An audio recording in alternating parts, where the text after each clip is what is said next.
Prezados estudantes do curso Técnico de Cafeicultura, estamos hoje aqui finalizando a nossa disciplina de poda e manejo da parte aérea do cafeiro.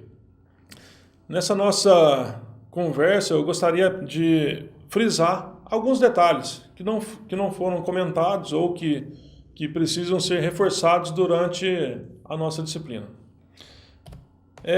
Uma delas seria a poda por apreciação. O que é poda por apreciação? A poda por apreciação é aquela propriedade que um pé de café ele pede um decote.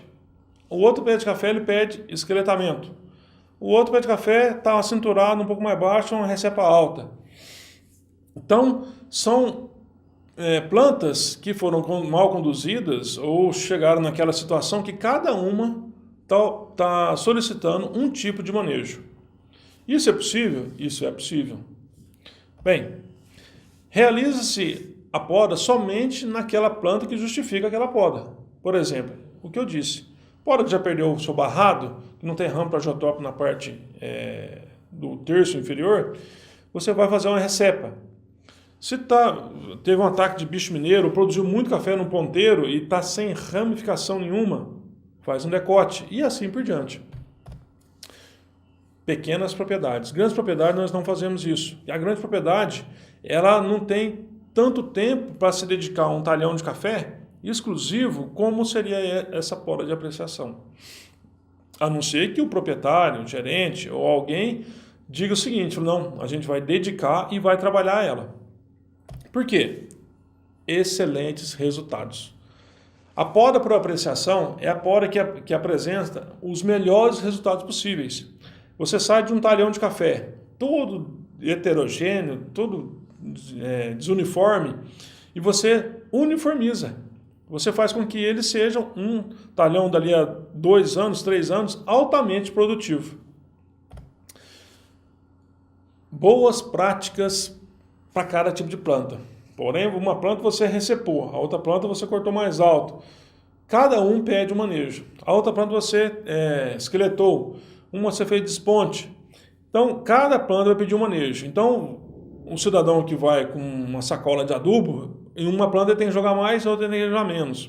Uma planta vai estar com produção, a outra planta vai estar sem produção. Uma tem desbrota, a outra não tem desbrota. Então, cada situação vai pedir um tipo de prática. Além de, talvez, a análise do solo tenha que ser feita separadamente. Se foi feito, por exemplo, numa linha do cafeiro e na outra linha não foi feito, vão ter resultados diferentes. Principalmente na hora que for pedir calcário. A planta que é podada, normalmente, ela tem um sistema no solo de troca ali de seiva, que ela, às vezes, acidifica um pouco mais o solo. E ela pede um pouco mais de cálcio. Isso aí seria fundamental para a calagem. Alguns questionamentos. Quais são esses questionamentos? A poda em uma lavoura nova é interessante? Ela vai ter condições de produção?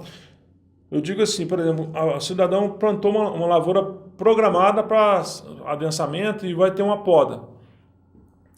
A lavoura nem fechou ainda e ele já está querendo fazer um safra zero. Não há necessidade. A lavoura ficou um pouco acinturada, deu muita produção no segundo para o terceiro ano, ela cria como se fosse uma cintura. Esse cinturamento, quando é uma lavoura bem adulta, a gente vai lá e corta, faz um decote daquela região. Lavoura nova, esquece, ela mesmo vai formar. Pessoal, lavoura nova, ela está em crescimento, então ela se adequa. A gente evita fazer poda em lavoura nova. Ramos velhos, aquele ramo comprido, depauperado, seco, responde bem a poda? Não responde. Na maioria das vezes ele vai morrer. Então você tem um ramo velho, você vem e coloca a mão assim naquele ramo, ele faz barulho de quebrar, estralando, ele não volta com muita facilidade. Evite podar essa lavoura. Faça ali uma recepa, evite fazer um esqueletamento, porque talvez você vai matar aquela lavoura ou não vai ter uma boa brotação. Poda versus fertilidade do solo. Quanto mais equilibrada a fertilidade do solo, melhor vai ser o resultado da poda. Como eu já disse em outro vídeo, quanto mais bonita é a planta, mais facilidade você vai ter em renovar essa lavoura. Calagem e micronutrientes estão alinhados. É a hora de fazer o tratamento. Se você tem condição de fazer o micronutriente, faça, e a calagem também. O resultado é fundamental, pessoal. Se você tem um problema sério de calagem no solo e você faz um esqueletamento, faz uma recepa, você pode passar até um escarificador ali entre as ruas, porque a raiz já vai morrer. Principalmente quem faz trabalho de nivelamento de solo na montanha, esses terraços, né? Eles fazem depois de uma poda. Já porque sabe que a raiz vai morrer, ele já entra com o terraço, faz ali um barranquinho, machuca o sistema radicular, só que, porém, ela volta e se desenvolve. Vai fazer isso numa lavoura velha, depauperada, o risco já é maior. E fica uma pergunta para vocês. Calcário, antes ou depois da poda? Normalmente, antes da poda. Porque se você tem todo o material que vai ser cortado, e esse material vai ficar sobre o solo. Quem faz esqueletamento sabe do que eu estou falando. Uma lavoura que fica aí 3, 4 anos sem poda. Quando você poda ela, faz uma pilha no meio entre as linhas de produção gigante.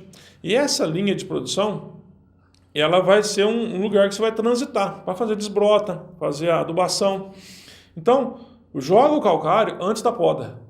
Que aí qualquer chuva ou a parte biológica do solo que vai fazer a decomposição daqueles ramos vai incorporar o calcário. Se você joga o calcário sobre esse material, ele tem que atravessar o material para chegar no solo, tá certo? Então, ficou a dica. Eu gostaria que vocês, qualquer dúvida, entrassem em contato com a gente pela plataforma, participassem das tarefas, dos questionários, dos fóruns e qualquer coisa estamos lá.